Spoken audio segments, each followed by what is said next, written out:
വരും മണിക്കൂറിൽ സംസ്ഥാനത്ത് ഒറ്റപ്പെട്ട ഇടങ്ങളിൽ ഇടിമിന്നലോട് കൂടിയ അതിശക്തമായ മഴയ്ക്ക് സാധ്യത. ഇതിന്റെ ഭാഗമായി ഇന്ന് കേരളത്തിലെ 9 ജില്ലകളിൽ യെല്ലോ അലേർട്ട് പ്രഖ്യാപിച്ചു. തിരുവനന്തപുരം, കൊല്ലം, പത്തനംതിട്ട, ആലപ്പുഴ, കോട്ടയം, എറണാകുളം, ഇടുക്കി, മലപ്പുറം, വയനാട് എന്നീ ജില്ലകൾക്കാണ് ഇപ്പോൾ ജാഗ്രതാ നിർദ്ദേശമുള്ളത്. നാളെ പ്രത്യേക അലേർട്ടുകളൊന്നും തന്നെ പ്രഖ്യാപിച്ചിട്ടില്ല എങ്കിൽ പോലും മറ്റന്നാൾ, അതായത് മെയ് 31 കൂടി തന്നെ പത്തനംതിട്ട, ആലപ്പുഴ, കോട്ടയം, എറണാകുളം, മലപ്പുറം എന്നീ ജില്ലകളിൽ വീണ്ടും യെല്ലോ അലേർട്ടാണ് പ്രഖ്യാപിച്ചിരിക്കുന്നത്. കേരളത്തിൽ തെക്കു പടിഞ്ഞാറൻ കാലവർഷം എത്തുന്നതിന് മുന്നോടിയായിട്ടുള്ള അനുകൂല സാഹചര്യങ്ങളാണ് ഇവിടെ നിലവിലുള്ളത്. മാത്രമല്ല അടുത്ത 2-3 ദിവസങ്ങളിലായി തന്നെ തെക്കു പടിഞ്ഞാറൻ അറബിക്കടലിന്റെയും തെക്കു കിഴക്കൻ അറബിക്കടലിന്റെയും കൂടുതൽ ഭാഗങ്ങളിൽ ലക്ഷദ്വീപ് പ്രദേശം, തെക്കു പടിഞ്ഞാറൻ ബംഗാൾ ഉൾക്കടൽ, മധ്യ കിഴക്കൻ ബംഗാൾ ഉൾക്കടൽ, മധ്യ പടിഞ്ഞാറൻ ബംഗാൾ ഉൾക്കടൽ, തെക്കു കിഴക്കൻ ബംഗാൾ ഉൾക്കടലിന്റെ അവശേഷിക്കുന്ന ഭാഗങ്ങൾ, വടക്കു കിഴക്കൻ ബംഗാൾ ഉൾക്കടലിന്റെ ചില ഭാഗങ്ങൾ എന്നിവിടങ്ങളിലേക്ക് തെക്കു പടിഞ്ഞാറൻ കാലവർഷം അത് മുന്നേറുന്നതിന്റെ അനുകൂലമായ സാഹചര്യമാണ് ഇപ്പോൾ ഇവിടെ നിലനിൽക്കുന്നത്.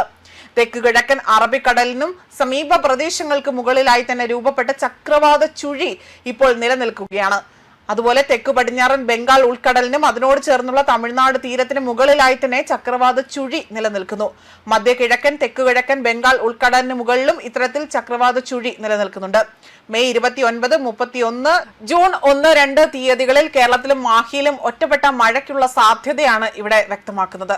മെയ് 29 മുതൽ ജൂൺ 2 വരെ കേരളം, മാഹി, ലക്ഷദ്വീപ് എന്നിവിടങ്ങളിൽ ഇടിമിന്നലോടുകൂടി ശക്തമായ കാറ്റോടുകൂടിയ 40 മുതൽ 50 കിലോമീറ്റർ വരെ വേഗതയിൽ വീശിയടിക്കാവുന്ന കാറ്റോടുകൂടിയ മഴയ്ക്കുള്ള സാധ്യതയാണ് കേന്ദ്ര കാലാവസ്ഥാ വകുപ്പ് അറിയിച്ചിരിക്കുന്നത്.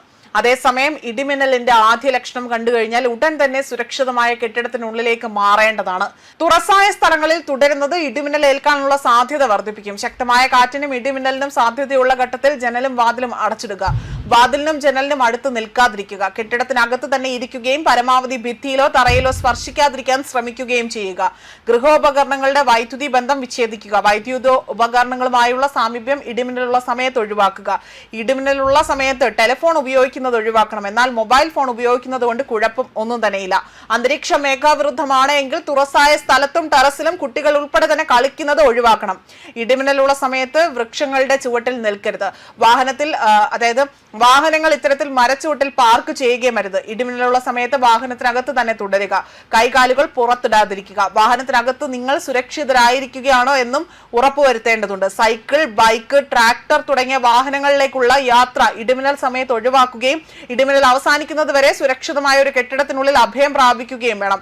അതുപോലെ മഴക്കാർ കാണുമ്പോൾ തുണികൾ എടുക്കാൻ ടെറസിലേക്കോ മറ്റോ അല്ലെങ്കിൽ മുറ്റത്തേക്കോ പോലും ഇടിമിന്നലുള്ള സമയത്ത് പോകുകയും ചെയ്യരുത്. കാറ്റിൽ മറിഞ്ഞു വീഴാൻ സാധ്യതയുള്ള വസ്തുക്കൾ കെട്ടിവെക്കുകയും ചെയ്യണം. ഇടിമിന്നലുള്ള സമയത്ത് കുളിക്കുക ഒഴിവാക്കുക. ടാപ്പുകളിൽ നിന്നും വെള്ളം ശേഖരിക്കുന്നതും ഒഴിവാക്കേണ്ടതാണ്. പൈപ്പിലൂടെ മിന്നൽ പോലുള്ള വൈദ്യുതിയുടെ എനർജികൾ സഞ്ചരിച്ചേക്കാം. ഇടിമിന്നൽ ഉണ്ടാകുമ്പോൾ ജലാശയത്തിൽ മീൻ പിടിക്കാനോ കുളിക്കാനോ ഇറങ്ങാൻ പാടുള്ളതല്ല. കാർമേഘങ്ങൾ കണ്ടു തുടങ്ങുമ്പോൾ തന്നെ മത്സ്യബന്ധനം, ബോട്ടിംഗ് തുടങ്ങിയ പ്രവർത്തികൾ നിർത്തിവെച്ച് ഉടൻ തന്നെ അടുത്തുള്ള കരയിലേക്ക് എത്താനും ശ്രമിക്കണം. ഇടിമിന്നലുള്ള സമയത്ത് ബോട്ടിന്റെ ഡെക്കിൽ പോലും നിൽക്കരുത്. മാത്രമല്ല അനാവശ്യമായ യാത്രകൾ പോലും മഴക്കാലത്ത് ഒഴിവാക്കേണ്ടതും അനിവാര്യമാണ്. ന്യൂസ് ഡെസ്ക് കർമ്മ ന്യൂസ്.